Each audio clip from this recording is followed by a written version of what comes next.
Alhamdulillahirabbil alamin wassalatu wassalamu ala asyrafil anbiya'i wal mursalin wa ala alihi wa sahbihi ajma'in. Rabbi shrah li sadri wa yassir li amri wa hlul 'uqdatam min lisani yafqahu qawli. Rabbi zidna 'ilma warzuqna fahma, amma ba'd. Jadi alhamdulillah, pertama dan selamanya kita merafakkan setinggi kesyukuran kita pada Allah Subhanahu wa taala dengan kesempatan limpah kurnianya pada pagi ini dapat kita bersama, alhamdulillah, untuk kita sambung sesi tadabbur kita daripada surah Yasin. Dan insya-Allah pada hari ini kita sampai kepada ayat yang ke-45 insya-Allah. Sebelum tu saya minta izin kepada host ini untuk enablekan kalau saya nak share screen.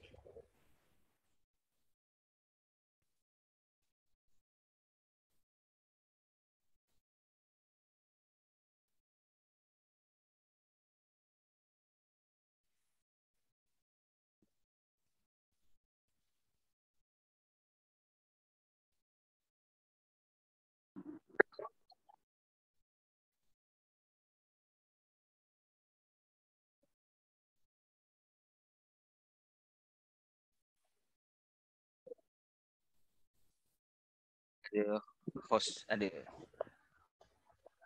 minta enablekan untuk apa? Share screen. Assalamualaikum Ustaz. Assalamualaikum warahmatullahi.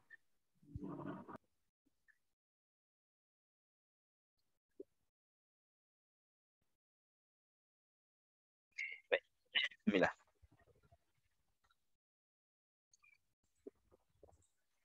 Baik.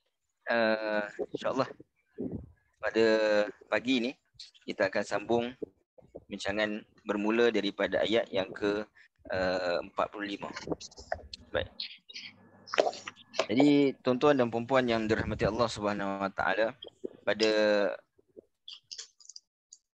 minggu yang lalu ataupun 2 minggu yang lalu, pertemuan yang lalu, kita telah bincangkan sehingga kepada ayat yang ke-44. Jadi kita telah sebutkan di dalam ayat 33 hingga ke-44 ini ayat-ayat yang Allah Subhanahu wa taala sebutkan tentang ayat kauniyah. Ayat kauniyah yakni ayat-ayat penciptaan Allah Subhanahu wa taala. Jadi kita ingat balik, yakni pada ayat yang ke-13 hingga ayat yang ke-32 Allah Subhanahu wa taala sebutkan tentang sejarah. Dan pada ayat 33 hingga ayat yang ke-44, yakni Allah Subhanahu wa taala sebutkan tentang apa yang dibentangkan di hadapan manusia, nikmat yang manusia nampak di hadapan mata manusia, iaitulah nikmat penciptaan langit dan bumi, nikmat kejadian alam, nikmat kejadian manusia berpasangan, nikmat kejadian lautan, dan kedua-duanya ini merupakan pintu kepada manusia untuk mendapat hidayah daripada Allah Subhanahu wa taala. Jadi sebab tu pada ayat 45 kita tengok Allah Subhanahu wa taala mengulang kembali seperti mana yang Allah Subhanahu wa taala sebut dalam ayat yang ke-9. Yang mana Allah Subhanahu wa taala sebut ayat yang ke-9, wa ja'alna min baini aydihim saddan wa min khalfihim saddan fa aghshaynahum fahum la yubsirun. Ini Allah Subhanahu wa taala sebutkan tentang Allah menjadikan halangan di hadapan, halangan di belakang dan halangan di atas, fa aghshaynahum, yakni halangan daripada atas. Yang ini menyebabkan mereka ini tidak dapat melihat dengan sebenarnya. Jadi kita sebut halangan-halangan ini adalah salah satu ataupun jalan-jalan hidayah yang mana tersekat kepada orang musyrikin hingga mereka ini sama ada diberikan peringatan ataupun tak diberikan peringatan, sama sahaja, mereka tidak akan beriman. Maka ayat 45 Allah Subhanahu wa taala menyebutkan, wa idza qila lahum ittaqu ma baina aydikum wa ma khalfakum la'allakum turhamun. Dan apabila dikatakan kepada mereka, berjaga-jagalah kamu akan apa yang ada di hadapan kamu. Ini daripada urusan kehidupan dunia. Dan juga apa yang berada di hadapan yang sebelum ini kita telah ambil, iaitu tentang nikmat yang Allah ciptakan. Wa ayatul lahumul ardul maitatu ahyainaha. Kemudian Allah Subhanahu wa taala sebut subhanallazi khalaqal azwaja kullaha wa ayatul lahumul lailu naslahu minhun nahar. Kemudian cerita tentang langit, cerita tentang bulan dan matahari. Kemudian wa ayatul lahum anna hamalna zurriyatahum fil fulkil mashhun. Jadi ayat-ayat ini adalah ayat kauniyah, bukti-bukti ketuhanan yang dibentangkan di hadapan manusia. Ma baina aidikum. Ini tentang urusan hidup manusia di dunia. Jadi urusan hidup manusia memerlukan kepada apa yang ada di langit dan juga apa yang ada di bumi. Jadi memerlukan kepada siang dan malam, memerlukan kepada pergerakan cakrawala dan kaitannya dengan lautan yang pernah kita sebutkan pada pertemuan yang lalu. Dan wama khalfakum, dan apa yang ada di belakang kamu. Ini dari sudut sejarah, sebahagian daripada sejarah la'allakum turhamun, supaya kamu memperolehi rahmat Allah Subhanahu wa taala, namun mereka tidak mengendahkan. Jadi kita sebut, kalau kita tengok dalam terjemahan itu, dia ada huru-hara balasan akhirat. Yang ini saya sebutkan di pertemuan yang awal-awal dulu, pada ayat yang ke-9. Ini halangan di belakang dan di depan ni ada pelbagai makna. Ada yang menyebutkan di depan mereka adalah akhirat. Ini sepatutnya mereka takut ataupun mereka berjaga-jaga dengan urusan akhirat mereka yang akan datang. Manakala yang di belakang itu adalah dunia yang ditinggalkan. Ini melihat balik kesalahan yang dilakukan supaya melakukan persiapan untuk menghadapi apa yang akan datang. Kemudian ada juga yang menyebutkan bahawa yang di depan itu maknanya adalah azab yang menanti mereka, dan di belakang mereka adalah kematian. Maknanya berjaga-jaga tentang azab yang sangat hampir kepada kamu, dan juga kematian yang datang kepada kamu pada bila-bila masa. Dan ada juga yang menyebutkan di depan, di hadapan tadi, maknanya adalah kehadiran Nabi SAW sendiri, dan juga yang di belakang mereka adalah hal-hal berkaitan dengan urusan-urusan kebangkitan. Ini urusan hari kiamat, balasan akhirat, dan juga huru-hara terjadinya ketika terjadinya kiamat. Dalam ayat ini, walaupun kemungkinan ia ditujukan kepada orang musyrikin, ataupun bahkan sebahagian ulama tafsir menyebutkan walaupun dia ditujukan kepada orang musyrikin, tapi sebagaimana kaedah umum dalam Al-Quran, iaitu al-ibratu bi umumil lafzi la bi khususin sabab. Ini ibrah itu kita ambil pada umumnya lafaz. Ini disebutkan kamu ataupun kalian ini tanpa merujuk secara spesifik kepada mana-mana golongan. Jadi termasuklah juga ibrahnya itu kita ambil untuk diri kita. Ini apa ibrah daripada ayat 45 ini? Orang yang nak mendapat rahmat Allah Subhanahu Wa Taala ini, cara untuk menarik rahmat dalam kehidupan kita itu adalah dengan bertakwa kepada Allah Subhanahu Wa Taala. Sebab itu Allah Subhanahu Wa Taala sebut, ya ayyuhallazina amanu qu anfusakum wa ahlikum nar. Ini Allah suruh kita jaga diri kita. Allah suruh jaga ahli keluarga kita daripada api neraka. Ini bertakwa kepada Allah Subhanahu Wa Taala untuk mendapat apa? Sakinah, mawaddah dan rahmah daripada Allah Subhanahu Wa Taala. Jadi maknanya kita dapat daripada ayat ini satu pengajaran, iaitu manusia dalam kehidupan kita, sama ada kebaikan di dunia dan juga di akhirat, untuk mendapatkan rahmat Allah Subhanahu Wa Taala, maka talinya itu ataupun kita nak tarik rahmat Allah dalam kehidupan itu adalah dengan melalui jalan takwa. Kemudian ayat 46. Wa ma ta'tihim min ayatin min ayati rabbihim illa kanu anha mu'ridin. Ya, ini dan itulah tabiat mereka, tidak ada sesuatu keterangan yang sampai kepada mereka dari keterangan-keterangan Tuhan mereka, melainkan selalu berpaling daripadanya, enggan menerimanya. Yang kita sebutkan sebelum ini, ada 3 jalan hidayah. Yang pertama iaitu yang ada di hadapan, yakni apa yang dibentangkan. Yang kedua di belakang, yakni sejarah. Dan yang ketiga fa'arsyainahum, yang turun daripada atas. Allah dah sebutkan tentang sejarah, Allah dah sebutkan tentang apa yang dibentangkan di hadapan. Dan sekarang ni Allah Subhanahu Wa Taala sebut wa ma ta'tihim min ayatin. Ayat ini secara umum menyebutkan tentang semua jenis ayat. Yang ini semua jenis, sama ada kauniyah, ayat penciptaan, ataupun ayat ini pembacaan. Yang inilah Al-Quran. Mana kata bagi datangkanlah ayat Quran ke, datangkanlah sejarah ke, datangkanlah bukti-bukti penciptaan ke, semuanya illa kanu anha mu'ridin. Yang ini mereka berpaling, enggan menerima.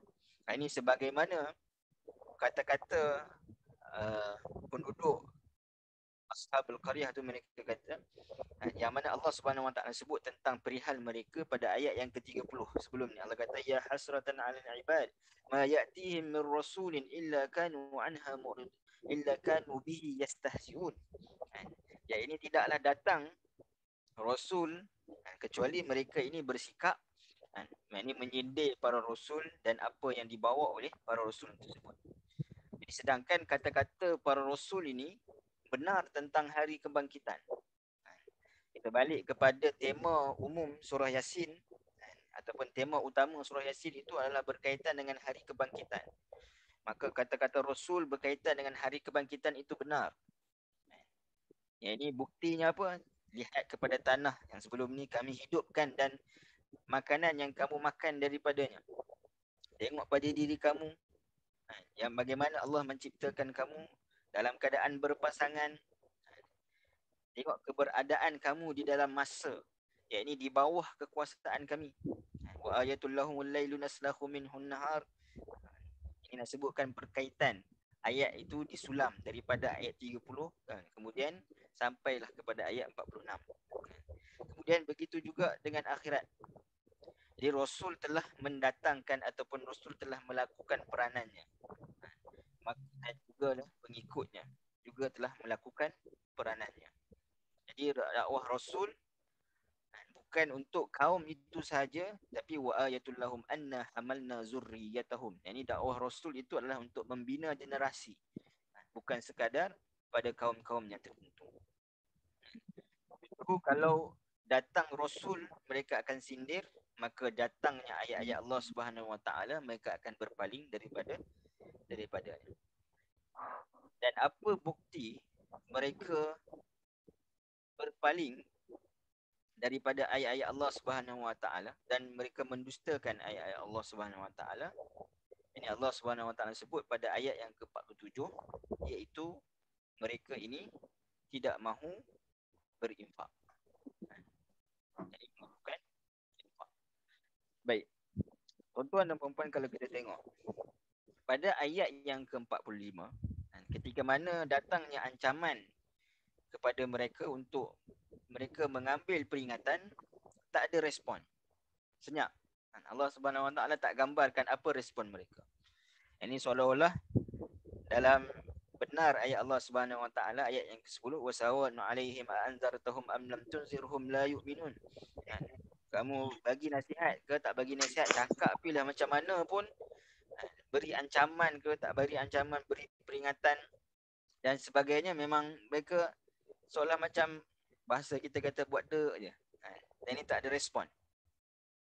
Tapi bila datangnya ayat-ayat Allah Subhanahu Wa Taala yang mencabar kefahaman mereka, maka mereka berpaling, enggan. Respon mereka itu adalah dengan enggan. Tapi belum lagi keluarnya bicara. Tapi ketika mana Allah Subhanahu Wa Taala suruh untuk dermakan harta, maka terus mereka respon. Qalal ladzina kafaru. Respon terus dengan sindiran dan juga cacian. Jadi nak sebutkan ibrah juga kepada diri kita. Kita pun kadang-kadang dalam hal yang membabitkan orang kata apa? Penggunaan tenaga kita ataupun masa kita. Jadi mungkin kita boleh nak infakkan. Tapi bila mai bab harta ni, ini bukan mudah untuk seorang itu menginfakkan. Kerana infak anfaqa, perkataan hamzah pada huruf anfiqu tu, yang ini disebutkan infak itu kita sebut dengan asalnya nafaqah. Infak tu hamzah itu disebutkan maknanya lil izalah. Ini maknanya bila kita keluarkan infak, ini bermakna apa yang ada pada diri kita hilang.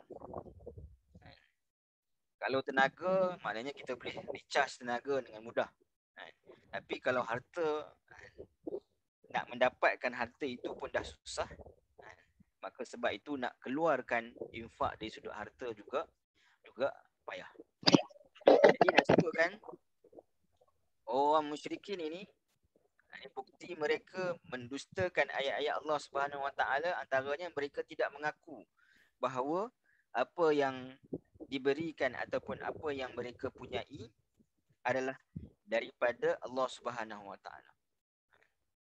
So dalam ayat ini Allah Subhanahu Wa Taala nak sebutkan ini bukan sahaja hubungan dengan Allah Subhanahu Wa Taala, yang ini tentang ayat-ayat Allah Subhanahu Wa Taala rosak. Maknanya mereka dengan ayat-ayat Allah Subhanahu Wa Taala, hubungan dengan ayat Allah Subhanahu Wa Taala dengan Allah Subhanahu Wa Taala bukan sekadar rosak, malah rosak juga hubungan sesama manusia. Yang ini sifat keinsanan, sifat manusia itu tidak ada. Dengan apa? Dengan Allah Subhanahu Wa Taala minta untuk mereka memberikan makan. Jadi apa yang mereka sebutkan? Wa idza qila lahum anfiqu. Jadi apabila dikatakan kepada mereka, dermakanlah sebahagian daripada rezeki yang dikurniakan. Jadi kita sebut anfiqu, infak. Ya, ini asalnya daripada perkataan nafaqah. Jadi makna nafaqah ni dari sudut bahasanya kita sebut nafaq. Nafaq ni maknanya dalam bahasa mudah kita katakan terowong. Kalau tuan-tuan dan perempuan, mungkin sebahagian daripada tuan-tuan dan perempuan yang selalu ataupun pernah pergi melaksanakan umrah kan, ataupun haji. Ini kadang-kadang dekat terowong tu ditulis nafaq. Ini terowong yang kita lalui bila balik daripada menontar jamrah ke ataupun on the way nak balik ke Makkah semula kan, ke haram. Jadi nafaq ni maknanya terowong. Bila makna kita kata terowong, maka terowong ni dia ada dua lubang, betul tak? Maksudnya lubang untuk kita masuk dan lubang untuk kita keluar. Jadi kenapa ayat infak ataupun perkataan infak itu asal daripada perkataan nafaqah? Kerana infak ini adalah dia berada di antara dua terowong ataupun dua alam. Ini terowong yang paling mudah untuk sampai kepada kebaikan. Terowong yang mana menghubungkan dua dunia, di antara kehidupan manusia di dunia dan juga kehidupan manusia di akhirat. Permulaannya adalah ketika mana manusia nak mati. Sebab itu kita tengok dalam surah Al-Munafiqun, Allah Subhanahu Wa Taala sebut pada ayat 11 kan, yang mungkin kita dah biasa dengar dan biasa disebutkan oleh ramai asatizah. Ya, ini ketika mana manusia ini sampai kepada hampir waktu kematiannya, ketika mana dibentangkan, dinampakkan amalannya, apa yang disebutkan bahawa dia minta tangguh. Minta tangguh untuk buat apa? Adakah untuk solat? Minta tangguh untuk apa yang nak dilaksanakan adalah infak. Ini Allah Subhanahu Wa Taala sebut pada ayat 10, pada ayat yang 10 Allah kata, wa anfiqu mimma razaqnakum min qabli an ya'tiya ahadakumul maut fayaqula rabbi laula akhartani ila ajalin qarib fa asaddaqa wa akum minas salihin. Fa asaddaqa, ini dia nak bersedekah, nak memberikan infak.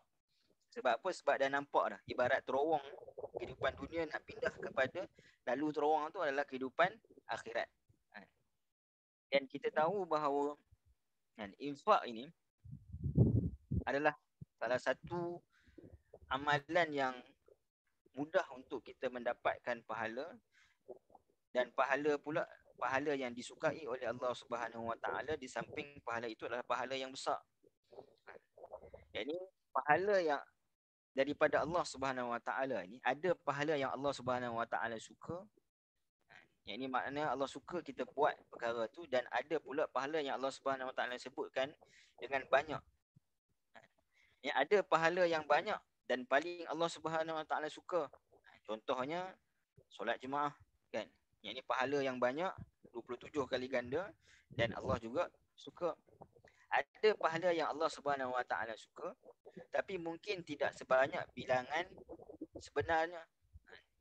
Yang ini contoh, kalau kita sekarang ni dalam masa 1 jam 30 minit ni, kita sedang bertadabur. Ini sedang tadabbur Al-Quran. Kalau kita nak bandingkan dari sudut bilangan, kan, ini membaca Al-Quran. Membaca Al-Quran sebagaimana dalam hadis riwayat Tirmizi, Nabi SAW sebut, siapa baca 1 huruf maka 10 pahala, kan. Kalau katakan kita baca contoh 1 juzuk, katakan setengah jam lah, kan.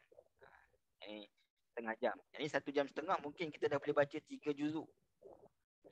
Ini kita boleh kira berapa banyak pahala yang mungkin kita dapat. Tapi kalau kita bertadabur sebagai contoh, mungkin 4-5 ayat, mungkin 6 ayat, 7 ayat, kan? Tapi adakah pahala tadabur tu lebih kurang daripada pahala membaca? Tidak. Kerana ada pahala yang disebutkan banyak, kita kena faham antara dua, pahala yang banyak dan juga pahala yang paling Allah Subhanahu Wa Taala suka. Jadi bermakna infak ini adalah kategori pahala yang banyak dan pahala yang Allah Subhanahu Wa Taala suka. Dan malangnya antara perkara yang paling manusia tak suka.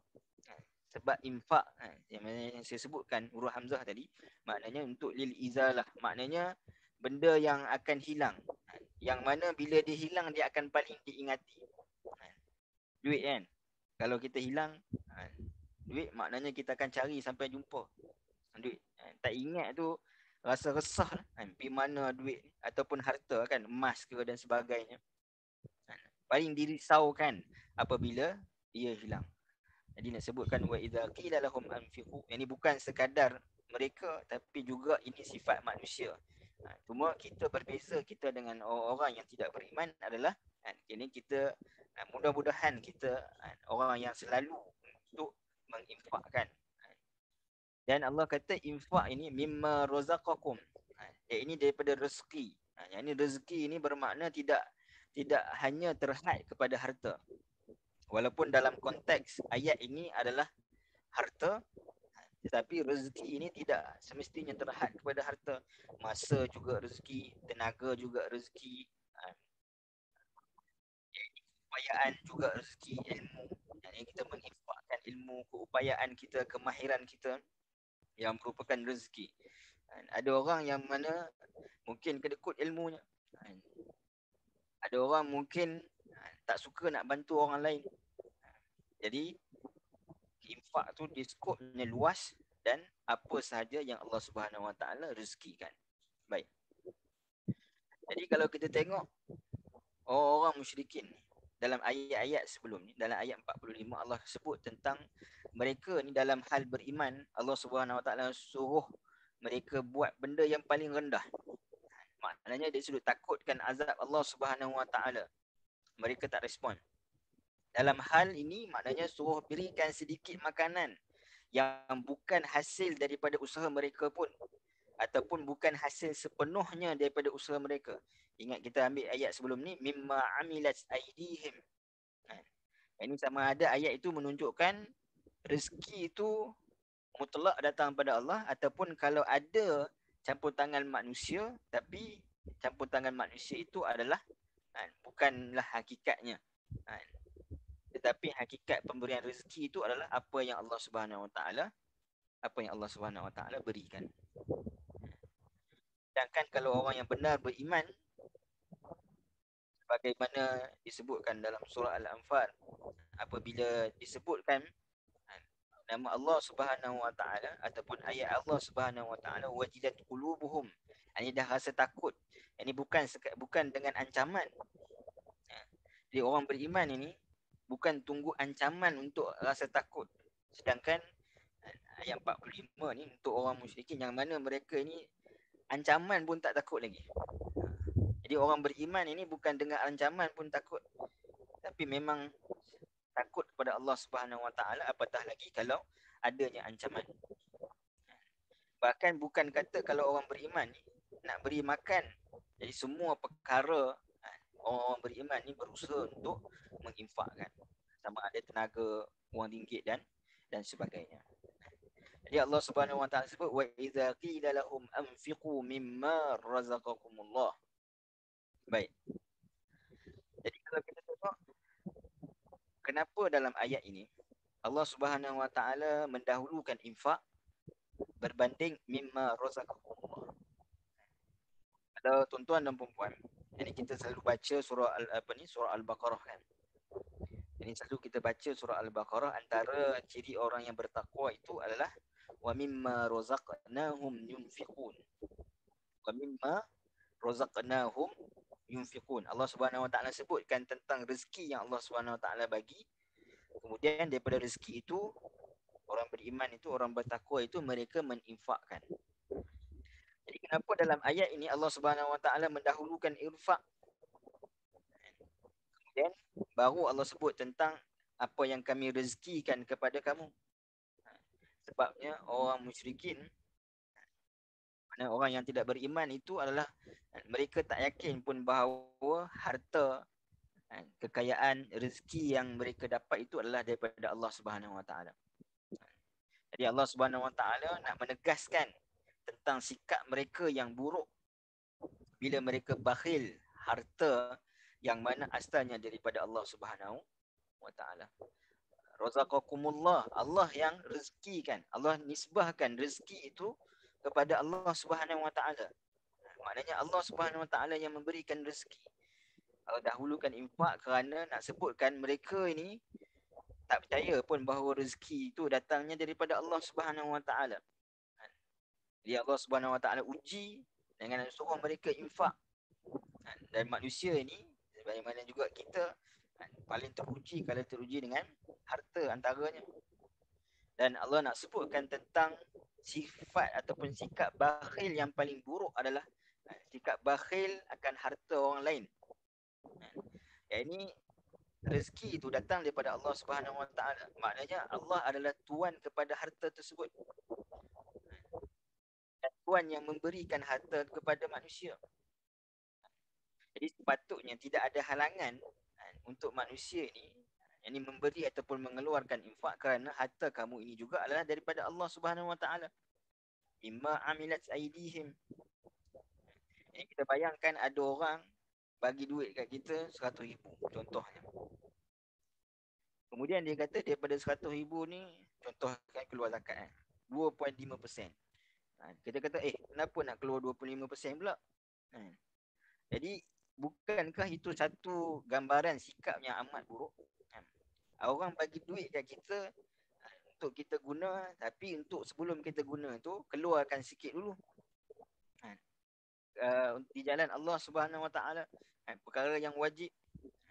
Tapi kita kata kita mempersoalkan pula. Ini kita bakhil dengan harta yang dipinjamkan. Kerana harta hakikatnya rezeki itu adalah daripada Allah Subhanahu Wa Taala. Maka Allah Subhanahu Wa Taala nak menyatakan bahawa orang yang mana bakhil terhadap harta dan sikap orang yang tidak beriman itu paling buruk, kerana mereka bakhil terhadap harta yang diberikan oleh Allah Subhanahu Wa Taala.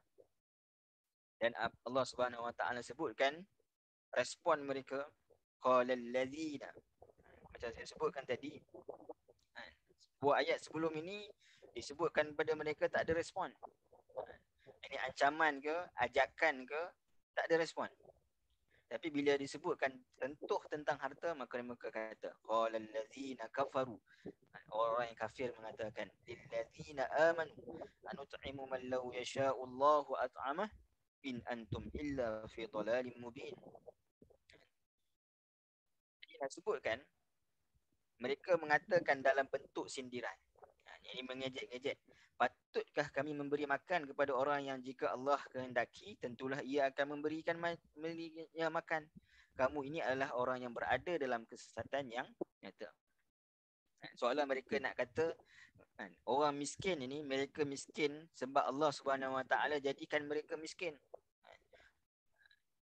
Kamu kata harta itu razaqakumullah. Jadi kenapa tak minta kat Allah? Makanan, kenapa minta dekat kami? Nampak kesombongan mereka dan juga sindiran. Ini mengejek-ngejek. Dan kita tengok permulaan ayat Allah Subhanahu Wa Taala sebut wa idza qila lahum anfiqu. Allah sebut tentang infak. Infak ni adalah satu benda yang luas, menyeluruh, kan? Tapi ketika mana mereka respon qalal ladzina kafaru lil ladzina amanu, kepada orang beriman, apa respon mereka? Anut'imu man law yasha'u Allahu at'amah. Ini disebutkan tentang pemberian makanan. Jadi pemberian makanan itu termasuk dalam infak. Tapi kenapa ia berubah di antara infak dan juga pemberian makanan? Ini disebutkan infak yang paling, infak ni dia ada unsur keagamaan. Bila kita sebutkan tentang infak, dia ada unsur keagamaan. Memberi makan ini adalah sebahagian daripada infak yang juga berkait dengan agama. Cuma memberi makan ini juga berkait dengan dasar kemanusiaan. Ini bukan sekadar dalam agama tetapi juga mengaitkan ataupun berkait dengan kemanusiaan. Kalaulah kata kamu tak mau berinfak, berikanlah mereka makan bukan atas dasar agama yang kamu percayai, tetapi berikan infak berdasarkan apa? Iaitu kemanusiaan. Berdasarkan kemanusiaan. Kalau bukan kerana keyakinan kamu terhadap agama pun, tetapi sepatutnya kamu menginfak kerana apa? Kerana dasar kemanusiaan kamu. Iaitu dengan memberikan makan. Jadi kata-kata mereka tentang anut'imu man law yasha'u Allahu at'amah, itu adalah kata-kata yang benar. Memang kalau Allah berkehendakkan untuk memberi makan, Allah akan berikan. Cuma mereka menginginkan kepada kebatilan. Bagaimana yang disebutkan oleh Sayyidina Ali tentang puak Khawarij, kalimatul haq urida bihal batil. Ya, ini kata-kata mereka itu betul. Ini kalau Allah Subhanahu Wa Taala menginginkan, Allah boleh beri saja. Tapi mereka maksudkan itu, ya ini kerana seolah-olah Allah tak mampu nak memberikan makan kepada orang miskin. Nak kena minta rezeki daripada mereka. Sebab itu kita sebut tadi mereka tak yakin pun dari sudut rezeki itu datang daripada Allah Subhanahu Wa Taala. Dan kenapa mereka mengatakan in antum illa fi dhalalim mubin? Kenapa mereka mengatakan kepada orang beriman bahawa mereka ini adalah berada dalam kesesatan yang nyata? Yang ini seolah kalam orang beriman itu bercanggah. Sebab itu mereka kata mereka ni sesat. Kenapa bercanggah? Kerana mereka mengatakan Allah yang berikan rezeki, so sepatutnya dialah yang berikan makanan. Ataupun kalaulah kata ada orang miskin yang lapar, kalau kami bagi makanan, maknanya rezeki itu daripada kami, bukan daripada Allah. Nampak macam mana mereka twist tu. Jadi yang sebutkan bahawa mereka tak mau pengakuan, satu pengakuan bahawa rezeki itu datang daripada Allah, dan yang kedua, ini tak mau mengeluarkan infak kalau bukan dasar keagamaan pun atas dasar sifat manusiawi. Sebab tu saya sebut tadi bahawa ayat ini membuktikan ataupun menunjukkan bahawa mereka ini bukan sekadar rosak habulum minallah, rosak hubungan dengan Allah Subhanahu Wa Taala, tapi juga rosak hubungannya dengan manusia. Dan inilah yang kita tengok yang Nabi SAW perbaiki. Yang ini Nabi SAW tidak hanya membawa untuk menyucikan, ini mentauhidkan Allah Subhanahu Wa Taala semata-mata, tetapi Nabi juga membawa al-makarimal akhlak. Dia ini akhlak yang baik. Kerana itu juga merupakan dasar bagi agama. Baik. Kemudian pada ayat yang ke-48, ini disambungkan lagi. Bukan sekadar mereka sindir, bukan sekadar mereka mengeji orang beriman, bahkan dikatakan kepada mereka wa yaquluna mata hadzal wa'du in kuntum shadiqin. Dan apabila mereka diingatkan tentang huru-hara balasan hari kiamat, maknanya tadi dah sebutkan, ingatlah kamu, takutlah kamu tentang huru-hara hari kiamat ni pada ayat 45 ni tadi.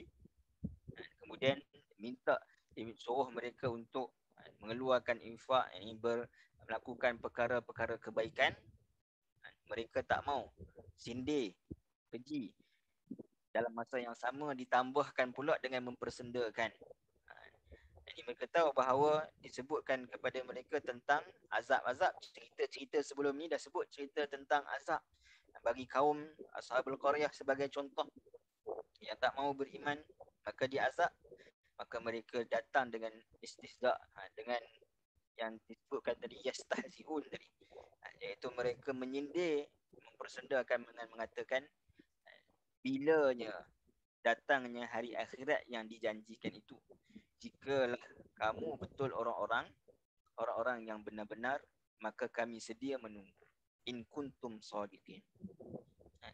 Jadi makna wa yaquluna mata hadzal wa'd, apakah yang dinantikan ataupun mereka yang dikatakan mereka sedia menunggu itu, jadi bukan sekadar hari akhirat, tetapi juga yang dimaksudkan juga adalah hisab. Bila hisabnya dan bila pula pembalasannya, tiga sekali.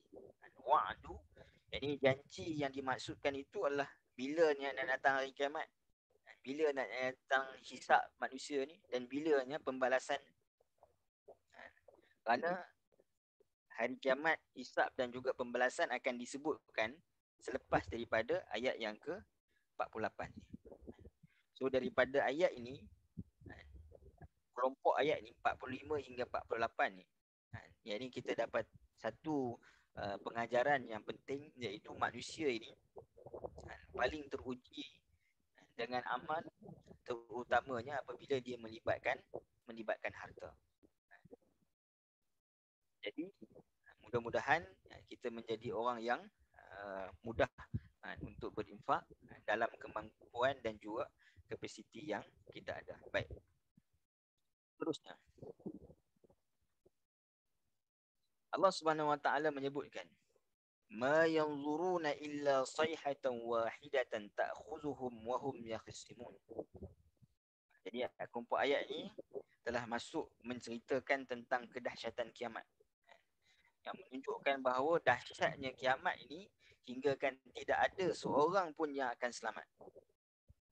Ini Allah Subhanahu Wa Taala sebut apa? Ma yanzuruna illa sayhatan wahidah. Ma yanzurun, mereka tidak menunggu melainkan satu pekikan yang dengan secara mengejut akan membinasakan mereka semasa mereka dalam keadaan leka bertengkar, berunding urusan dunia masing-masing. Baik. Kalau kita tengok di sini, kalaulah mereka mengingkari tentang hari kiamat, jadi kenapa Allah Subhanahu Wa Taala menyebutkan ma yanzuruna illa sayhatan? Ini seolah-olah mereka menunggu-nunggu.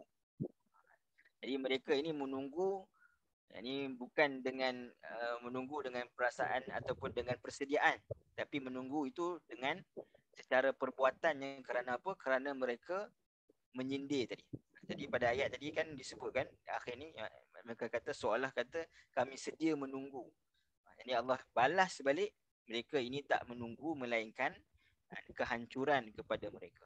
Dan permulaan kehancuran itu adalah sayhatan wahidah. Jadi perkataan sayhah ni, sebagaimana yang kita pernah ambil pada ayat yang ke-30 dulu, tentang ayat yang ke-29, Yang ni ketika mana dihancurkan penduduk Ashabul Qaryah dengan sayhah wahidah, satu bunyi pekikan ataupun kita kata bunyi letupan, sebabkan mereka itu semua mati. Maka pekikan yang dimaksudkan dalam ayat 49 ini disebutkan oleh ulama tafsir bahawa ia menunjukkan sangkakala yang pertama. Ini apabila berlaku tiupan sangkakala pertama dan disebutkan sayhah itu menunjukkan kepada nakirah. Nakirah ni maknanya dia kata sifat umum. Kalau khusus ada alif lam. Alif lam itu maknanya ma'rifah. Ini contoh perkataan yang ada alif lam kan. Maka dia menunjukkan kepada makrifah. Ini kata nama khusus. Bila kata nama khusus maknanya dia khusus kepada sesuatu perkara. Bila kata sebutkan kata nama am, umum, maka dia umum. Menunjukkan suara itu datang dengan bentuk nakirah umum yang menunjukkan capaiannya itu luas. Suara sangkakala. Dan kuat. Kenapa kuat? Kerana sekali saja, ini isim marrah, iaitu wahidah, sekali saja sudah memadai untuk menunjukkan keseluruhan manusia. Dan Allah Subhanahu Wa Taala sebut wahum yakhsimun, dan mereka ini bertengkar. Ini dalam keadaan bertengkar, mereka mati dalam keadaan terkejut, tak bersedia. Kenapa Allah Subhanahu Wa Taala sebut mereka ini yakhsimun, terkejut tak bersedia? Kerana orang yang tidak beriman ini, ucapan ataupun perbualan mereka tidak lain hanyalah berkaitan dengan urusan keduniaan. Jadi mereka pun tak bertengkar melainkan perkara berkaitan dengan dunia. Dan kerana itulah juga perkara yang paling mereka ingini. Maka mereka mati dalam keadaan mereka masih lagi sibuk tentang hal dunia. Jadi nak sebutkan kepada kita, saya ingat kata-kata yang disebut oleh Imam Hasan Banna tak silap. Ini kita akan dimatikan sebagaimana kita hidup, dan kita akan dibangkitkan sebagaimana kita mati, dan kita akan ditempatkan sebagaimana kita dibangkitkan. Jadi bermakna dia bermula daripada kehidupan. Jadi apabila kehidupan yang Allah Subhanahu Wa Taala sebut orang yang tidak beriman, kehidupan mereka itu adalah kehidupan yang mana hanya mementingkan hal dunia, tidak ada perbincangan ataupun perbualan melainkan tentang hal dunia, nak bertengkar pun bertengkar tentang hal dunia, maka begitulah cara mereka dimatikan. Dalam hadis riwayat Muslim, dalam hadis yang sahih, Nabi ada menyebutkan tentang apabila sebelum berlakunya kiamat, Allah Subhanahu Wa Taala akan mendatangkan ataupun menghantar semacam angin yang mana mematikan semua orang-orang yang beriman. Ini bermakna ketika mana berlakunya sangkakala pertama, yang berlaku kucak-kacir itu, yang merasai kucak-kacir itu adalah orang yang tidak beriman. Dan nak sebut betapa tak sempatnya mereka ini untuk berbuat apa pun, Allah Subhanahu Wa Taala tak sebutkan faizahum. Yang ini menunjukkan tidak ada masa langsung, sampai tak sempat langsung. Cuba tuan-tuan tengok, ayat ni beza dengan ayat yang ke-51. Allah kata sangkakala yang kedua, wa nufikha fis-sur faizahum minal ajdas. Ini ayat ni sangkakala kedua ni, in kanat illa sayhatan wahidatan faizahum jami'ul ladaina muhdarun. Tapi pada ayat 49 ini Allah Subhanahu Wa Taala tak sebut ma yanzuruna illa sayhatan wahidatan fa idahum ta'khuzuhum. Tak. Tapi direct seolah datangnya ma yanzuruna illa sayhatan wahidatan ta'khuzuhum, terus mengambil ataupun menghancur, membinasakan mereka dalam keadaan wahum yakhsimun. Ini mereka masih lagi berterusan. Disebutkan yakhsimun dalam bentuk fi'lul mudhari'. Yang ini menunjukkan bahawa ini sentiasa berterusan. Kerana itulah yang dilakukan oleh mereka ketika mana. Dan kemudian Allah Subhanahu Wa Taala sebutkan tentang ayat yang ke-50. Allah sebut fala yastati'una tawsiyatan wala ila ahlihim yarji'un. Maka dengan itu mereka tidak berpeluang untuk membuat sebarang pesanan ataupun wasiat ataupun lainnya. Dan kalau mereka berada di luar, mereka tidak sempat kembali kepada keluarganya. Jadi nak sebutkan Jadi nak sebutkan betapa mereka ni terkejutnya mati dalam keadaan bersedia tu, maka Allah Subhanahu Wa Taala sebut fala yastati'un. Kerana apa? Kerana mereka ini tidak mampu untuk yang pertama apa? Tausiah. Jadi kenapa Allah Subhanahu Wa Taala memilih perkataan tausiah? Kerana ia berkaitan dengan ucapan. Yang ini kita berikan tausiah kan. Yang ini memberikan ucapan, pesanan, wasiat. Jadi wasiat ni adalah perkara ataupun ucapan, percakapan ni adalah benda yang paling cepat untuk dilakukan. Ni kalau kita nak ambil pen, nak ambil tulis, lepas tu nak bagi ke orang ataupun kalau WhatsApp ke apa kan. Sekarang ni kita ada dalam apa? Dalam WhatsApp pun ada apa nama? Voice note kan. Ini daripada nak tulis lambat satu-satu tak. Tapi kalau voice note ni cepat. Banyak pula boleh cakap kan bila voice note. Sebab apa? Sebab percakapan itu benda yang lebih mudah nak dilakukan berbanding tulisan. Dan itulah juga perkara ataupun sinonimnya dengan wasiat. Yang ini tausiah, percakapan. Nak sebutkan dari sudut percakapan, ucapan itu pun tak sempat dilakukan. Fala yastati'un. Apatah lagi kalau nak tulis wasiat panjang-panjang, nak buat sebagainya. Kalau benda yang paling mudah untuk dilakukan, yang ini dari sudut ucapan, percakapan pun tak mampu nak bercakap pun, apatah lagi nak buat benda-benda yang lain. Kalau orang dalam keadaan susah ataupun dalam keadaan yang danger kan, dalam keadaan bahaya, benda yang dia boleh buat antaranya menjerit. Yang ni paling cepat sekali untuk berikan signal bahawa dia dalam keadaan bahaya. Tapi nak katakan betapa terkejutnya, walaupun hari kiamat itu adalah hari yang paling membahayakan, tapi nak sebutkan tak sempat pun nak ucapkan sesuatu. Dan lain daripada tausiah itu adalah perkara yang paling cepat, dan ia juga perkara yang paling penting sebelum daripada kematian. Kerana bila tiupan sangkakala pertama, kita tahu bahawa manusia ini akan dimatikan. Maka bukan sekadar tak dapat nak sebutkan sebabkan ia paling mudah dilakukan, tapi tak dapat juga kerana ia juga merupakan perkara yang paling penting. Maknanya kalau ada benda yang sukar untuk dilakukan ataupun yang kurang penting, lagilah tak sempat. Jadi Allah Subhanahu Wa Taala memilih tausiah kerana ia paling cepat dan paling penting. Yang ini ketiga mana hampir kepada kematian. Jadi Allah Subhanahu Wa Taala sebutkan juga tausiah dalam bentuk nakirah. Ini menunjukkan apa-apa sahaja, termasuklah dari sudut bahasa isyarat. Jadi kalau kita tengok dalam surah Al-Hajj, Allah Subhanahu Wa Taala sebut, kalau saya boleh kongsikan dengan tuan-tuan. Sekejap Surah Al-Hajj ayat yang kedua. Jadi nak sebutkan tentang gambaran, bagaimana gambaran kiamat. Surah Al-Hajj ayat kedua.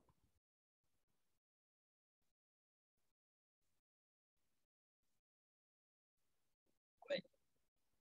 Nak tunjukkan betapa tak sempatnya nak fikir tentang orang lain.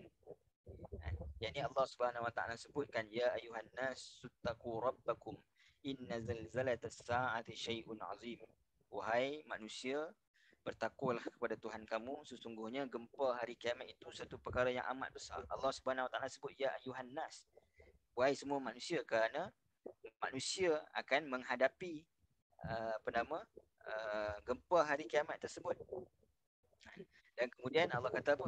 Pada hari kiamat, pada hari tersebut kamu akan melihat peristiwa-peristiwa yang mengerikan, iaitu tiap-tiap ibu yang menyusu. Kullu murdi'atin amma arda'at. Kullu murdi'atin tazhalu kullu murdi'atin amma arda'at. Baik, kalau tuan-tuan tengok di sini, ayat ini Allah Subhanahu Wa Taala sebut tiap-tiap ibu yang menyusu akan melupakan anak, ya, anak yang disusukan. Anak yang disusukan itu disebut dengan perkataan amma arda'at.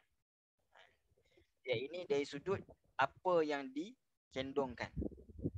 Kalau kita tengok, kalau Allah Subhanahu Wa Taala kalau dalam bahasa Arab kan, kita nak sebutkan tentang orang, kita tak sebutkan mim alif, kita sebut man.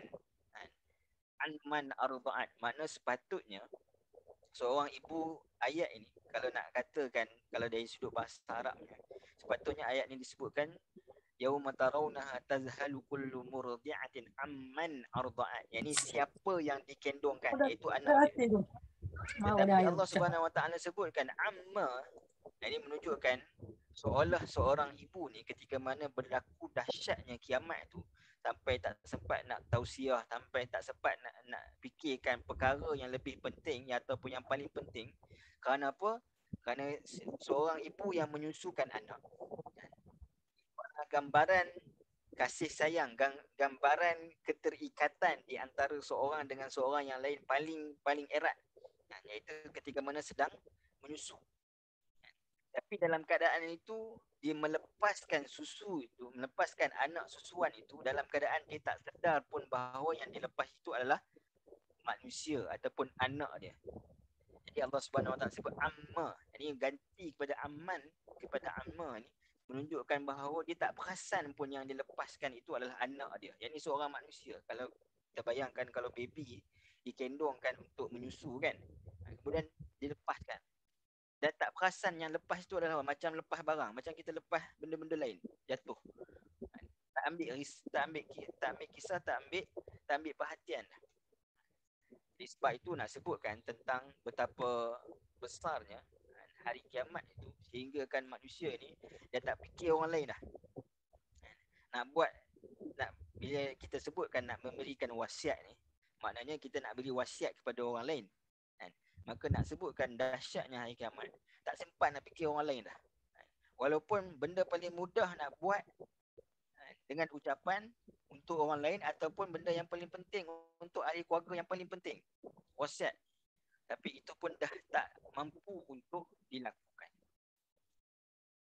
Wala ila ahlihim yarji'un, dan mereka juga tidak sempat kembali kepada ahli keluarganya.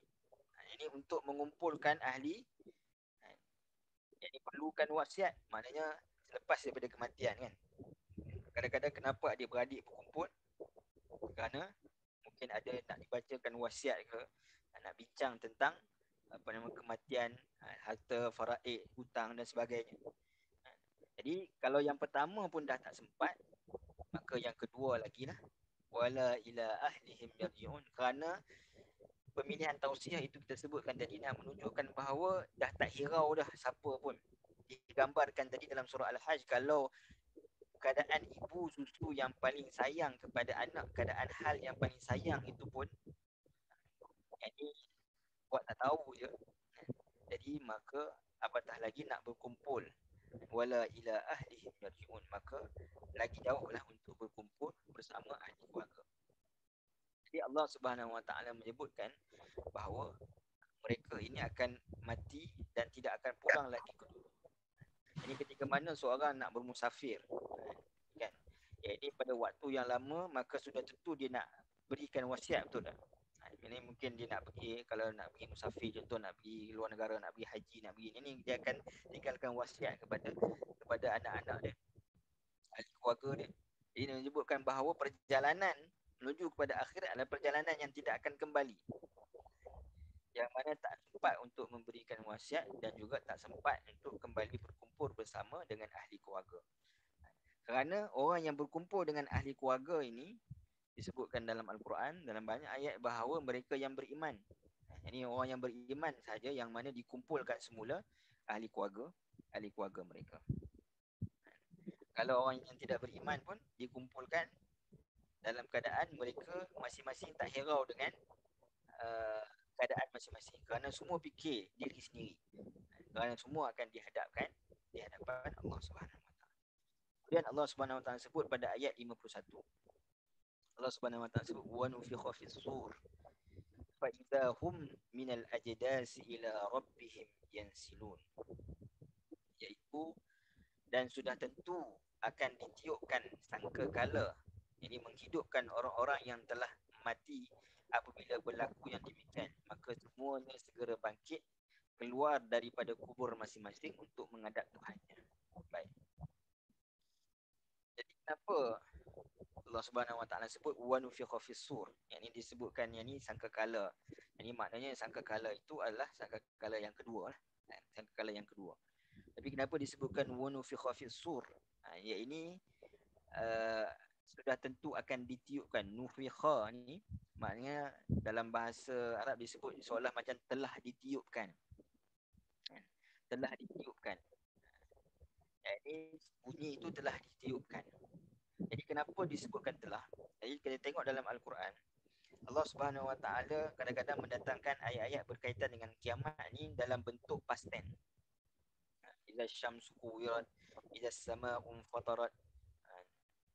Jadi sebutkan tentang bahawa seolah-olah hari kiamat itu telah pun berlaku. Langit digulung, ini telah pun berlaku. Ini kerana apa? Bukan kata benda itu telah berlaku, tapi nak sebutkan benda itu akan berlaku seolah-olah benda itu telah berlaku. Contoh kalau kita katakan kelas kita tadi kan bermula pada jam 11. Benda yang telah berlaku. Maka bila kita sebut sekarang ini, tak ada orang nak menafikan bahawa kelas itu dah mula pukul 11. Kelas itu mula pukul 11. Sebab apa? Benda yang dah berlaku. Jadi Allah Subhanahu Wa Taala mendatangkan ayat-ayat berkaitan dengan kiamat, dengan suasana kebangkitan ini dalam bentuk past tense, kerana nak sebutkan bahawa benda itu pasti akan berlaku.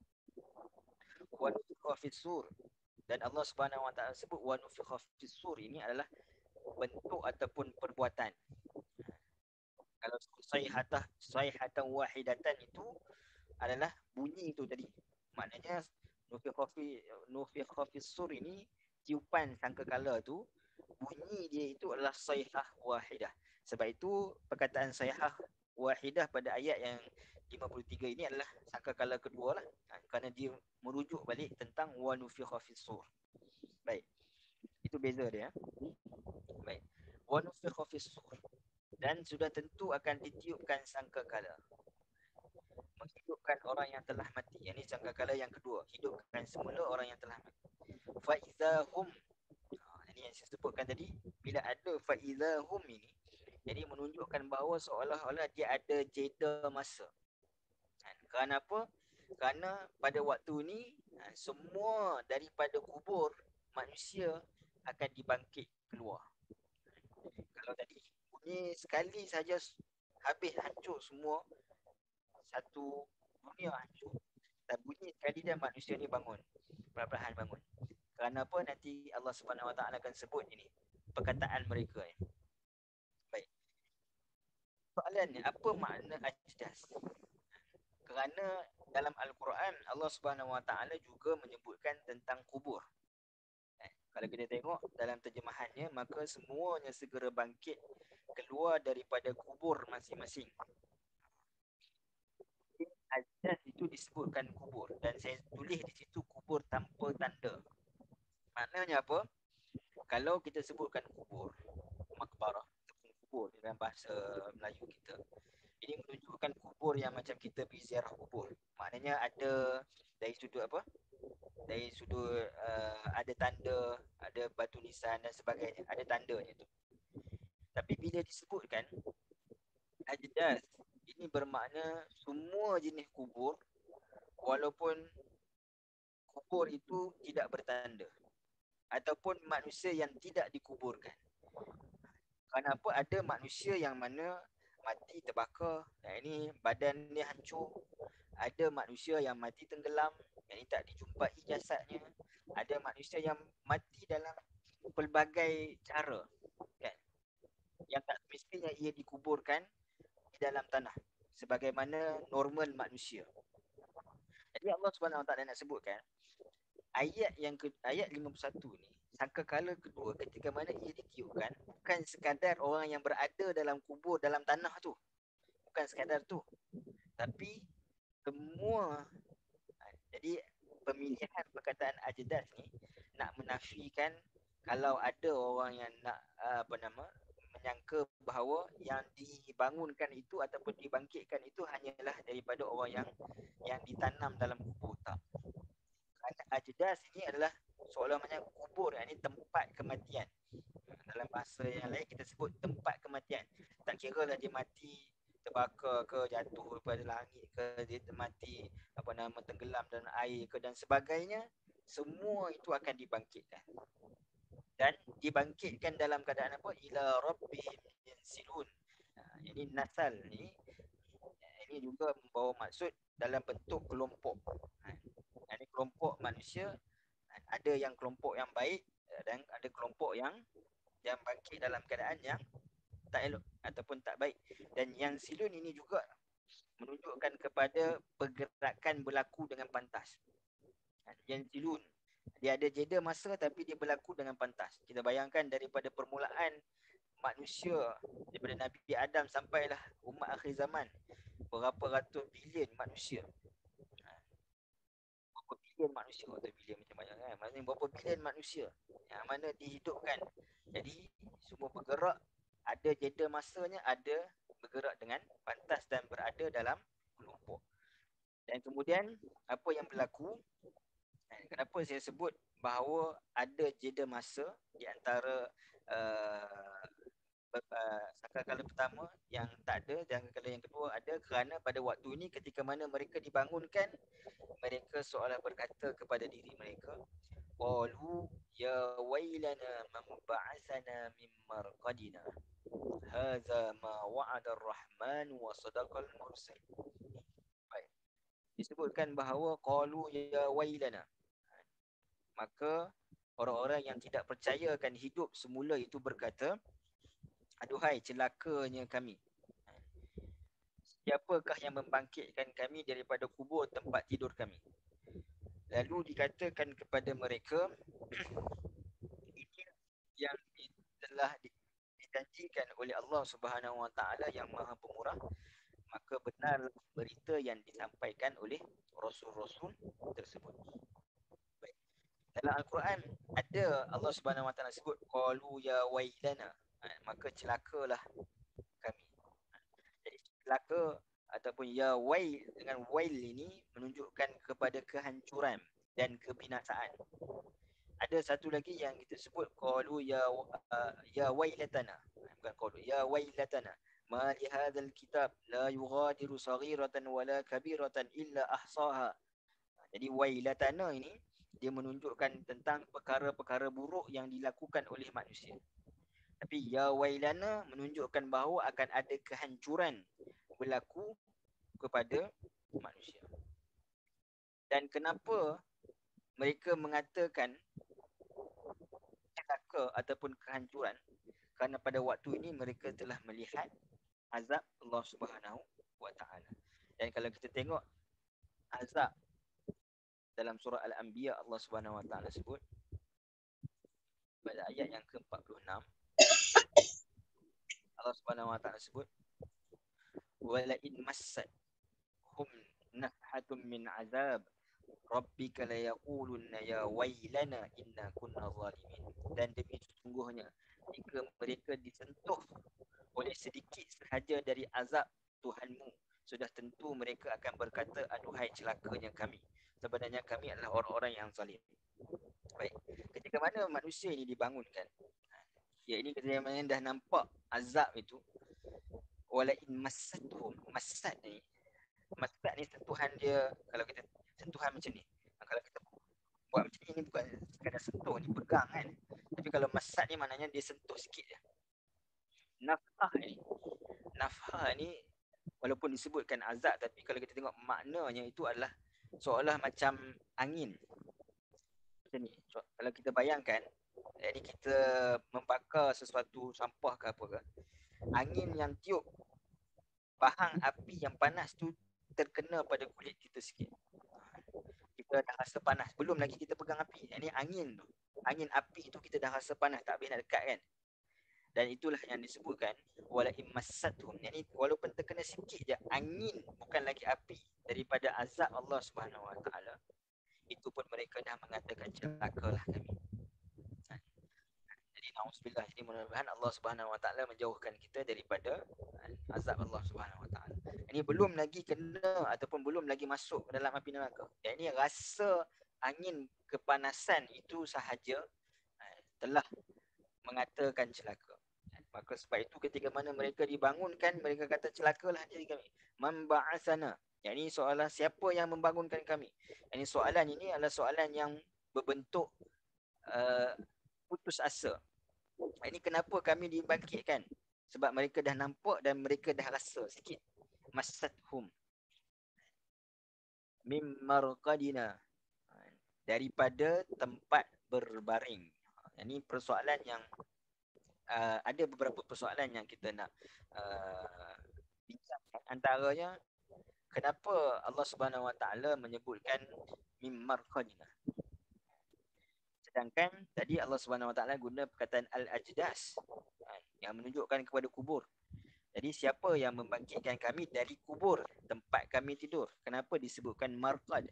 Kenapa ditukar ataupun digunakan perkataan yang lain? Baik. Pertamanya, perbincangannya adalah berkaitan di antara tiupan sangkakala yang pertama dengan tiupan sangkakala yang kedua. Jadi dalam hadis menyebutkan antara dua tiupan sangkakala ini jarak masanya itu adalah lebih kurang 40 tahun. 40 tahun sama ada masa manusia ataupun masa hari kiamat tu, wallahu a'lam. Jadi dan disebutkan dalam hadis tersebut bahawa tidak ada di antara kedua-dua bunyi ini, maknanya sangkakala pertama dan sangkakala yang kedua, qada, tidak ada rahmah dan juga tidak ada azab. Tidak ada qada, maknanya tidak berlaku apa-apa azab. Qada, tidak ada rahmah dan juga tidak ada azab. Adakah persoalan di sini berkaitan dengan juga azab kubur? Adakah makna azab kubur tidak ada dan juga nikmat kubur? Kita ada azab kubur, ada juga nikmat kubur tidak ada, ataupun bagaimana? Maka di sini kalau kita tengok tafsir menjelaskan tentang bahawa azab kubur itu ada, tetapi majoriti para ulama menyebutkan kubur ini tempat manusia diazab. Walaupun ada perbincangan dari sudut adakah badan dan roh itu sekali, tapi majoriti menyebutkan bahawa azab kubur ini dikenakan pada roh manusia. Seolah jasad manusia itu dimatikan dan yang disiksa itu adalah roh manusia. Kalau ada pun yang menerima nikmat itu adalah roh manusia. Sebab dalam hadis yang sahih menyebutkan roh orang-orang beriman ini berada di dalam di syurga. Tergantung pada pokok. Saya tak berapa ingat lafaz itu, tapi ada disebutkan dalam hadis yang sahih. Jadi yang disebutkan yang menerima nikmat itu adalah roh dan yang menerima azab itu juga adalah roh. Seolah jasad mereka ini maksudnya tapi bila mana sangkakala yang kedua, jasad yang terbaring di marqad ini tadi dan roh yang dibangunkan daripada ajdas tadi berkumpul, maka terbangunlah mereka daripada yang bangun sekali di hari akhirat, roh dan juga jasad manusia. Maka sebab itu disebutkan marqad. Ini bukan sekadar ajdas yang tadi tempat bangkit roh daripada mana serata tempat dimatikan. Marqad ini tempat pembaringan, jadi manusia, badan manusia, body manusia, jasad manusia itu dan bersama dengan roh manusia. Itu antara beberapa pandangan pandangan daripada kalangan ulama tentang makna marqad. Kenapa ia dibezakan dengan makna ajdas? Baik. Qalu ya wailana man ba'athana min marqadina. Kalau tuan-tuan dan puan-puan tengok di atas itu dia ada saktah. Jadi saktah ni cara bacaan dia mungkin tuan-tuan dan puan mengaji dalam apa ni, tafaqquh fid din kan, jadi sudut bacaan tajwid, yang ni maknanya kita berhenti dalam keadaan kita tak mengambil nafas. Qalu ya wailana man ba'athana min marqadina hadza ma wa'ada ar-rahman wa sadaqal mursalun. Jadi maknanya kita berhenti taktah sebentar sebelum daripada kita meneruskan. Ini ada 4 dalam Al-Quran kan. Baik.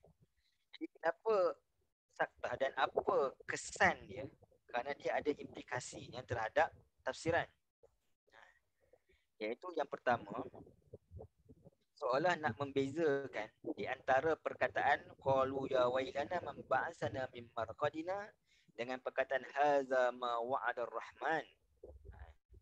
Makna kata saktah itu menunjukkan bahawa bila orang musyrikin ini mereka terbangun ataupun mereka dibangunkan dan mereka mengata celakalah kami, terdiam mereka. Maka pada waktu ini ketika mana dahulunya mereka menyindir orang-orang beriman dengan kata apa? Wa yaquluna mata hadzal wa'du in kuntum shadiqin. Mereka menyindir orang beriman. Maka pada waktu ini yang mengatakan kepada mereka antara tafsirannya hadza ma wa'ada ar-rahman, ini adalah kata-kata orang beriman kepada orang-orang musyrik, kepada orang-orang yang tak beriman. Sebab apa? Dahulu mereka sindir orang beriman. Wa yaquluna mata hadzal wa'du in kuntum shadiqin. Maka jawab balik kepada mereka hadza ma wa'ada ar-rahman wa sadaqal mursalun. Seolah orang beriman kata kepada mereka. Ada juga tafsiran yang menyebutkan bahawa seolah malaikat yang mengatakan kepada mereka. Jadi untuk memisahkan perkataan orang beriman dengan perkataan mereka yang tidak beriman, perkataan putus asa mereka itu, maka adanya saktah. Seolah berhenti sekejap, ini sambung orang lain yang sebut. Sebab dia duduk dalam satu ayat kan.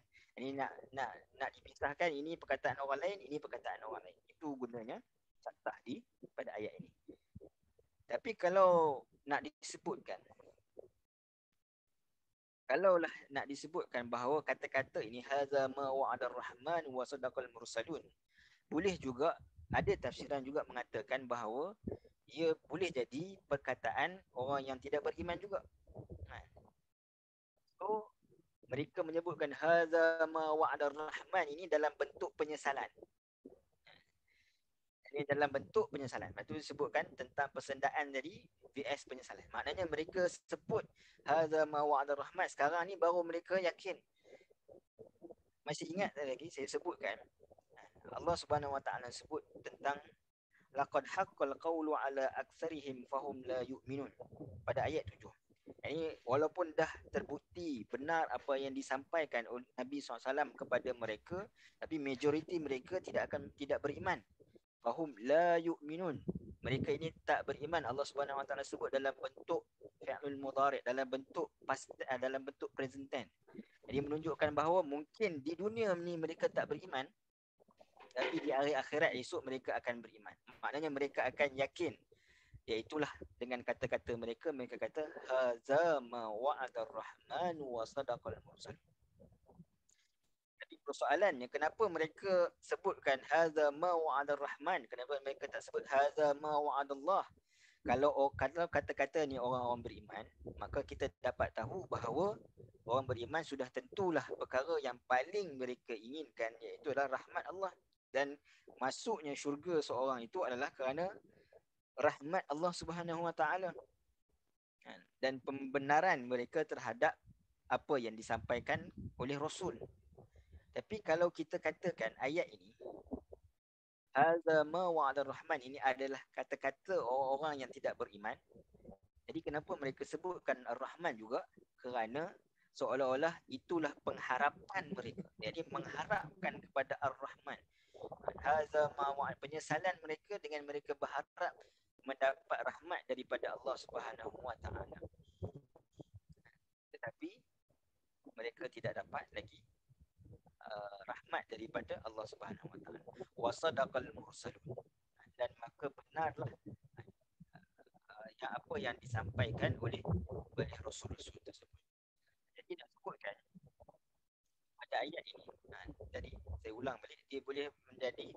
kepada dua tafsiran yang berbeza. Dan yang pertama, hadza ma wa'ada ar-rahman wa sadaqal mursalun, ini adalah kata-kata orang beriman kepada orang-orang yang tak beriman, kerana orang yang tak beriman mereka menyindir orang beriman di dunia. Wa yaquluna mata hadzal wa'du in kuntum sadiqin, maka jawab orang beriman di hari akhirat esok, hadza ma wa'ada ar-rahman, dan mereka merasai kasih sayang Allah Subhanahu wa taala sebagaimana kita sebut penghujung hujung kota dulu pada ayat 27, bima ghafara li rabbi wa ja'alani minal mukramin. Jadi kenapa disebut rabbi sedangkan sebelum ini disebut rabbukum? Ini seolah-olah mereka merasai kasih sayang Allah Subhanahu wa taala. Maka dengan itu mereka menyebutkan perkataan Rahman kerana itulah perkara yang mereka dapat ketika orang yang beriman dapat ketika mana mereka dibangkitkan kelak, iaitulah rahmat Allah Subhanahu wa taala. Dan mereka yakin, bertambah yakin, ainul yakin terhadap apa yang disebutkan oleh para rasul. Itu yang pertama. Yang kedua, boleh juga membawa maksud hadza ma wa'ada rahman, ini kata-kata sambungan daripada orang musyrikin. Sebab itu kita tengok ada perkataan apa ni, ada berhenti qala di sini kan. Makna kata kalau kita nak baca qalu ya wailana man ba'athana min marqadina, ini berhenti pun boleh. Hadza ma wa'ada ar-rahman wa sadaqal mursalin, kerana itu adalah ucapan mereka. Jadi ucapan mereka yang bagaimana? Ucapan penyesalan. Disebabkan persendaan mereka, mereka sendiri yang menyesal. Jadi mereka menyesal pada waktu ini bila mereka sebutkan rahman, yang mereka mengharapkan rahmat daripada Allah Subhanahu wa taala, mereka tidak dapat rahmat tersebut. Dan ketika mana apa yang mereka yastahzi'un, mereka mempersendakan para rasul ketika mana rasul ini menyampaikan berita, pada waktu ini mereka melihat wa sadaqal mursalun, dan benarlah apa yang disebutkan oleh para rasul tersebut. Baik, kemudian pada ayat 53 Allah Subhanahu wa taala sebut in kanat illa sayhatan wahidatan fa idza hum jami'un ladaina muhdarun. Hanyalah dengan berlaku satu pekikan sahaja, maka dengan serta-merta mereka dihimpunkan ke tempat perbicaraan kami, semuanya dibawa hadir untuk menerima balasan. Maknanya sayhatan wahidatan ni bukan bermakna ada satu tiupan yang lain, tidak. Disangka kala yang kedua. Sebab tu tadi Allah Subhanahu Wa Taala sebut dalam ayat 51 dengan menyebutkan perbuatan. Jadi perbuatan meniupkan sangkakala. Wa nufikha fis sur, yakni ditiupkan sangkakala. Jadi bunyi tiupan sangkakala itulah sangkakala yang kedua. Ya, ini yang disebutkan sangkakala yang kedua itu tujuannya apa? In kanat illa sayhatan wahidatan fa idzahum jami'ul ladaina muhdarun. Tengok ayat yang sama ada di sini faizahum dan faizahum. Dan saya sebutkan tadi sangkakala yang kedua tidak sama sangkakala yang pertama. Sangkakala yang pertama ketika ia berbunyi, maknanya ketika mana ia ditiupkan tak khuzuhum, yakni tanpa ada jeda masa, tanpa ada tempoh. Yang semua terus mati. Dalam keadaan apa yang mereka hidup, mati dalam keadaan apa yang mereka hidup. Ini sibuk tentang urusan dunia. Ketika mana sangkakala yang kedua seolah dia ada sikit tempoh masa, walaupun bergerak pantas tapi dia ada sikit tempoh masa, kerana pada ayat ini menyebutkan tentang apa, ada berlakunya seolah macam ada berlaku dialog kan. Yang ni seolah macam ada tempoh masa tu. Fa izahum, ini menunjukkan bahawa mereka dibawa hadir dalam satu tempoh masa, jami'ul ladaina muhdarun. Ini sama sebagaimana yang Allah Subhanahu Wa Taala sebut dalam ayat yang sebelum ini. Pada ayat yang ke-32 Allah kata wa in kullul lamma jami'ul ladaina muhdarun. Jadi nak sebut pada ayat 53 ini tentang benarnya berlaku ataupun benar adanya hari kiamat dan benarnya ada hari kebangkitan. Jadi mereka kata wa yaquluna mata hadzal wa'du in kuntum shadiqin. Kan? Dan kita kata wa'du itu membawa maksud apa? Ada tiga. Yang pertama hari kiamat, yang kedua hisab, dan yang ketiga pembalasan. Ini dia sebutkan tadi tentang hari kiamat ini, dan juga dalam masa yang sama janji Allah Subhanahu Wa Taala tentang hisab dan pembalasan. Ini hisab apabila manusia fa idzahum jami'un ladaina muhdarun, dihimpunkan dan kemudian manusia ini akan dihisab satu persatu. Dan kita dah sebutkan bahawa jami'ul ladaina muhdarun, yakni semuanya dibawa hadir, sama ada semuanya itu menunjukkan bahawa mereka yang yansilun tadi berkelompok-kelompok ni, semua kelompok mereka, bagaimana dalam hadis Nabi SAW sebut al-mar'u ma'a man ahab, atau kama qala Nabi SAW, yakni seorang itu dia akan dibangunkan di hari akhirat bersama yang dia suka ataupun bersama yang dia kasih, yang dia sayang. Dan kalau orang sayang kepada Nabi, maka dia akan dibangunkan bersama dengan Nabi. Ni jami' ini maknanya sama ada kelompok tadi yang silun, semua sekali akan dikumpulkan dalam kelompok yang masing-masing. Maknanya pada waktu ni dah tahu dah, yakni orang yang beriman, orang yang tak beriman. Ataupun jami' ini juga boleh membawa maksud segala-galanya perbuatan manusia. Semuanya muhtarun, yang mana dibawa hadir di hadapan Allah Subhanahu Wa Taala. Jadi muhtarun ni bila dibawa hadir di hadapan Allah Subhanahu Wa Taala, maka sudah tentulah yang dibawa hadir itu sebagaimana yang disebutkan pada ayat yang ke-12, wa kullu syai'in ahsaynahu fi imamin mubin. Jadi setiap perkara ahsaynahu. Jadi makna ahsayna saya sebutkan dulu, maknanya Allah Subhanahu Wa Taala cek dengan detail. Dari sudut kalau manusia solat, ini bukan sekadar zahirnya, maka dari sudut amalan niat hatinya juga bagaimana. Kerana ada dua pendapat. Ada yang mengatakan malaikat tidak mengetahui amalan hati, ada yang mengatakan malaikat tahu amalan hati.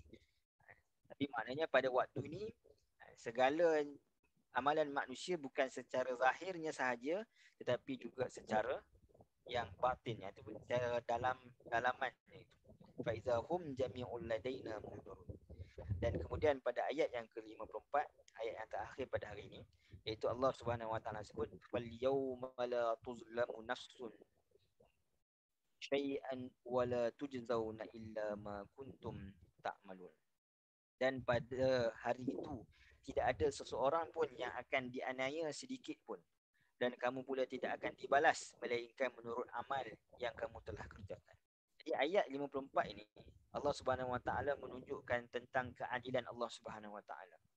Bagaimana? Kerana Allah Subhanahu Wa Taala sebut la tuzlamu nafsun syai'a. Ini untuk memberikan keamanan kepada orang-orang yang beriman. Maknanya orang yang beriman ni mereka tidak akan dianiaya. Jadi apa yang mereka kerjakan, apa yang mereka tanam di dunia itu, maka mereka akan tuai di hari akhirat. Allah Subhanahu Wa Taala tak akan zalim. Dan Allah Subhanahu Wa Taala sebut wala tujzauna illa ma kuntum ta'malun. Dan manusia ni tidak akan dibalas. Kerana nak sebutkan apa? Ini untuk orang-orang yang kafir.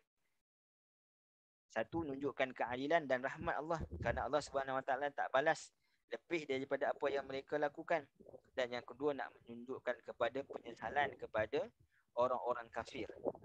Jadi wala tujzauna illa ma kuntum ta'malun. Jadi kamu dapat apa yang telah kamu tuaikan di dunia. Ini menunjukkan kepada keadilan Allah dan juga menunjukkan kepada rahmat Allah Subhanahu Wa Taala, kerana di sini disebutkan Rahman, ma wa'adar Rahman.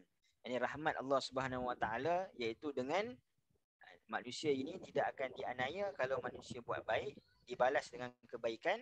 Kalau buat jahat, maka dibalas, balasannya itu serupa sebagaimana yang dilakukan ataupun yang dikerjakan. Jadi saya rasa mungkin cukup sekadar itu, kerana ayat yang selepas ini, ayat 55 hingga ayat yang ayat 59 kemudian masuk ayat ini adalah bahagian ataupun ayat yang Allah Subhanahu Wa Taala ceritakan tentang kesibukan ahli syurga. Ini nikmat-nikmat dalam syurga.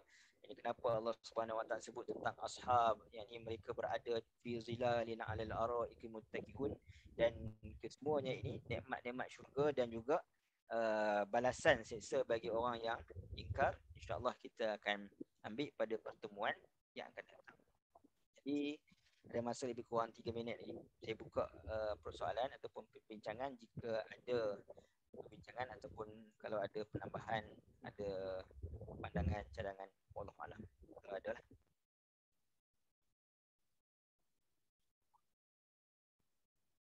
soalan.